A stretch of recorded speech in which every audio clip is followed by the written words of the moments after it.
Olá, meu nome é Henrique Santana e o nosso assunto dessa vez é inteligência artificial e tomada de decisões.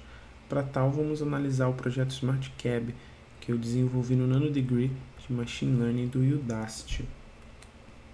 Bom, aqui a gente tem um agente, que é esse carro branco com o símbolo de U em cima, e ele tem que chegar no Udacity aqui, no Uzão. Então ele vai fazer diversos movimentos, certo? Diversas direções até ele chegar. Bom, quando ele chega, ele inicia mais uma rodada de treinamento. Ele começa em mais um novo lugar e tem que chegar mais uma vez no destino dele. Ele está por aqui agora, ele vai respeitar o trânsito e vai chegar no seu destino. Bem interessante, não? E é o que a gente vai falar como funciona esse tipo de tecnologia. Bom, antes de falar exatamente do Smart Cab, é interessante a gente definir inteligência artificial, porque a gente tem algumas definições dos principais estudiosos da área.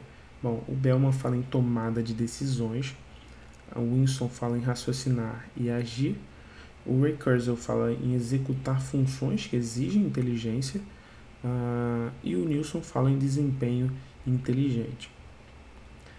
O interessante é que um dos campos mais importantes da inteligência artificial é o machine learning, que é a capacidade de um agente aprender a partir de exemplos ou experiência, sem ter sido explicitamente programado, certo?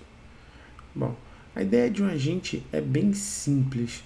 No entanto, espera-se que um agente racional tenha outros atributos que possam distingui-lo de meros programas, tais como operar sob controle autônomo, perceber seu ambiente, persistir por um período de tempo prolongado, adaptar-se a mudanças e, claro, ser capaz de assumir metas. Então aqui a gente tem o nosso agente que pode ir para a esquerda, ir para a direita ou ir para frente, mas ele é um simples agente, ele pode fazer isso aqui de modo aleatório. Então a ideia é construir um algoritmo que aprenda através de exemplos, recompensas, que a gente vai ver ali mais para frente, e consiga executar ações, tomar decisões adequadamente. E aí a gente vem com o conceito de racionalidade, que para cada sequência de percepções possível, um agente racional deve selecionar uma ação que se espera venha maximizar sua medida de desempenho, dada a evidência fornecida pela sequência de percepções ou por qualquer conhecimento interno do agente. Nesse caso, a gente está falando no tempo, certo? E imagina que você solicita um Uber e ele tem que chegar até o destino em 10 minutos, certo? Se ele chegar em 5 minutos, ele pode maximizar sua medida de desempenho, certo? Mas se ele cometeu diversos acidentes, será que isso compensa? Então, além da medida de desempenho, ele tem que maximizar sua utilidade. Ele é útil para alguma coisa. Então, a gente vai começar a conversar sobre outras métricas para a gente entender o conceito de utilidade. Beleza?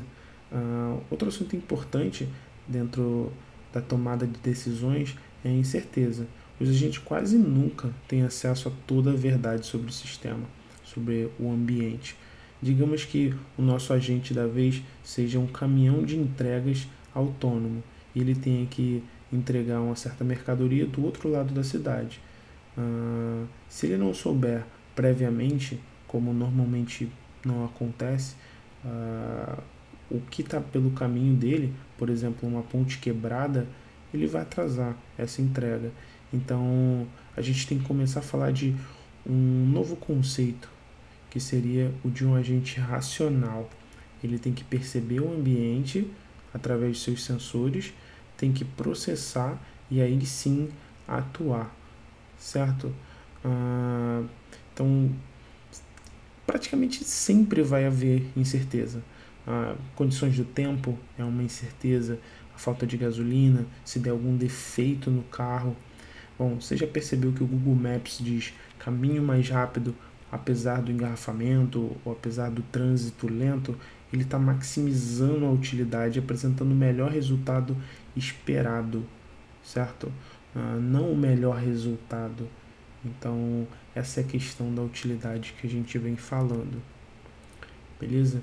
Agora, vamos pensar em um outro exemplo. Digamos que o nosso táxi seja esse carro preto e a gente tenha um passageiro que solicitou no dia anterior esse táxi para pegá-lo no aeroporto no dia seguinte, às 8 horas da noite. Bom, ele precisa escolher um plano de antecedência, certo? Ele pode sair da partida dele com 24 horas de antecedência, o que não maximizaria a utilidade dele, já que ele teria que ficar 24 horas esperando, e essa utilidade, no caso, uma das utilidades dele seria lucro. Então, se ele pagasse 24 horas de estacionamento, não compensaria de acordo com o tempo, ou seja, a viagem que ele vai fazer com esse passageiro. Também, se ele chegar 15 minutos após o horário combinado, o passageiro vai cancelar e vai solicitar outro táxi autônomo, certo? Então, ele não estaria maximizando a utilidade em nenhum dos dois. Então, ele precisa escolher um plano de antecedência que seja compatível com as incertezas, beleza? Então, digamos que tivesse diversos outros carros, certo? Ele precisa ser bem treinado para perceber esse ambiente, receber os dados através de seus sensores e agir por meio dos seus atuadores, para aí sim poder maximizar a utilidade.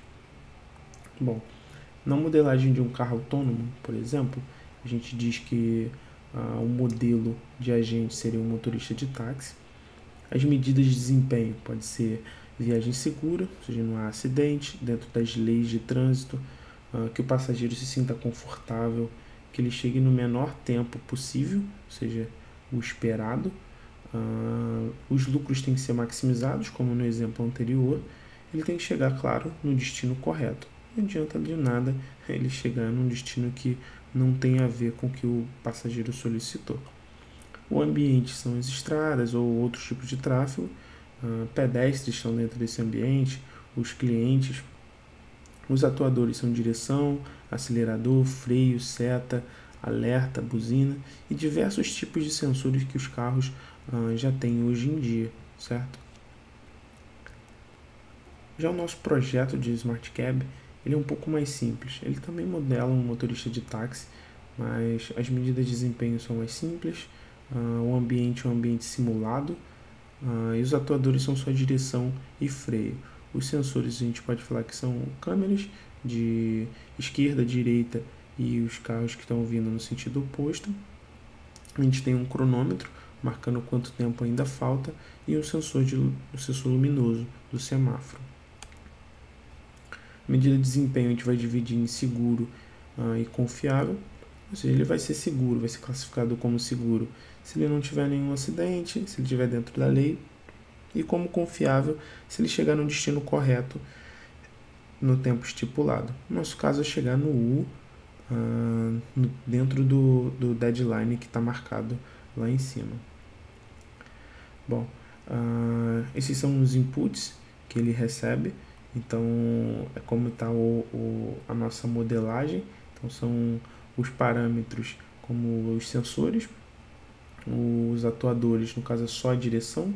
Então, a gente modelou como waypoint, ele pode ir para frente, para a esquerda, para a direita, ou até mesmo ficar parado. E aqui está a complexidade do nosso problema, dado diversos estados para cada um dos parâmetros. A gente teria 384 combinações, então isso é bem complicado de fazer um treinamento para o nosso agente. É interessante falar sobre a política e espaço de estados. Bom, a política é aquela condição: se estado, então ação. Digamos que o estado seja sinal verde, sem carro à frente, sem carro à esquerda e sem carro à direita. A gente poderia ter ação como avançar. Então a gente está modelando esse possível estado e a possível ação, que seria realmente finalizar a corrida. Ele já chega no seu destino. Bom, vamos só entender como funciona isso no nosso caso aqui.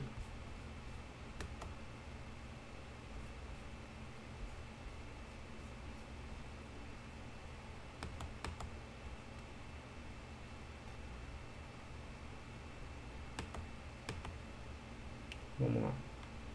A gente tem o nosso agente, mais uma vez, saindo desse ponto, respeitando os sinais, não batendo em nenhum dos outros carros e chegando ao destino, certo? Então a gente pode dar uma olhadinha aqui no nosso deadline, 92%, e se eu mandar mais uma vez ele continuar, vai reduzindo lá de 4 em 4% até ele chegar. Então ele consegue chegar dentro do prazo. Aqui do lado você pode ver um console mostrando exatamente o que está renderizado desse lado, cada step que ele teve e o nosso espaço de estados, como a gente tinha conversado. E aqui a gente introduz um novo conceito, que é o de recompensa, que a gente vai falar agora mais para frente, certo?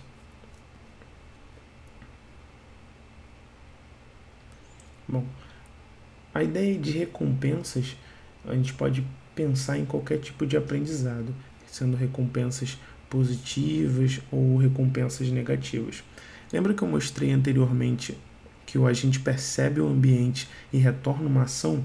As engrenagens que eu mostrei podem ser entendidas como esse algoritmo de aprendizado por reforço.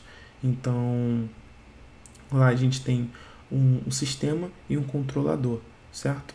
Que é exatamente esse paradigma.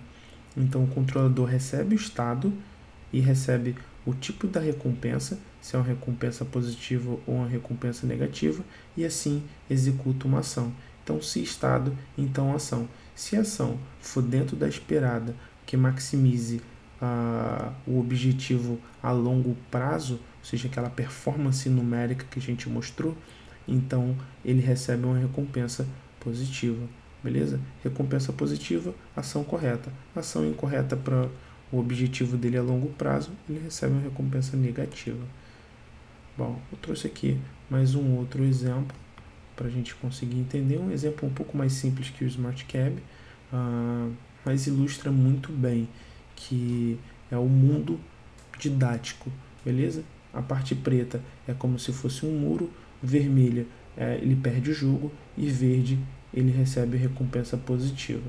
Então aqui ele já falhou 2 vezes porque ele chegou no vermelho. Outro ponto interessante de entender é que cada vez que ele passa por um outro quadrado que não seja um desses, ele recebe pequenas recompensas negativas que sejam suficientes para ele continuar. Pensa você que aqui é onde você está na praia e você tem que passar por diversos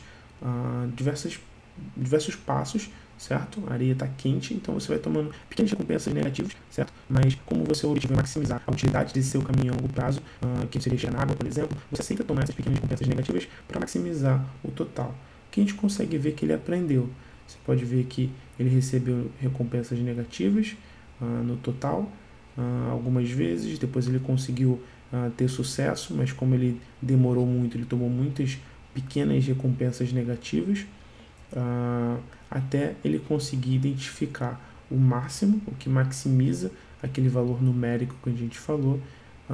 Daí ele aprende e sempre ele vai executar esse caminho para chegar no destino dele.